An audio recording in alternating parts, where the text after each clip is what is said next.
আসসালামু আলাইকুম।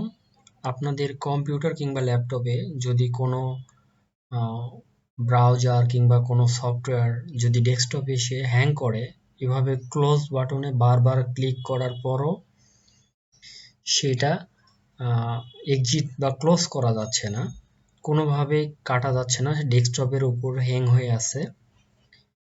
তাহলে আপনারা কি করবেন? প্রথমে যাবেন এই যে ট্যাক্স ট্যাক্স বার যেখানে আছে, ট্যাক্স বারে রাইট ক্লিক করবেন। এভাবে রাইট ক্লিক করার পরে ট্যাক্স ম্যানেজার যেটা আছে এটাতে ক্লিক করবেন।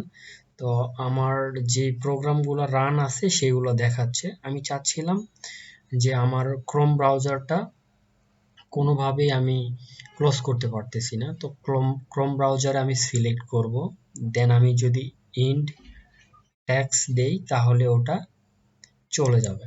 এই তো চলে গেছে। আমার এই যে হোয়াটসঅ্যাপ আছে, হোয়াটসঅ্যাপটা যদি আমি ক্লোজ করতে চাই তাহলে এই যে হোয়াটসঅ্যাপটা চলে গেল। আমার যদি এই যে মাইক্রোসফট ওয়ার্ডের একটা টেক্সট যদি কোনোভাবে হ্যাং হয় তাহলে আমি ইন ট্যাক্সে ক্লিক করব, দেন চলে যাবে।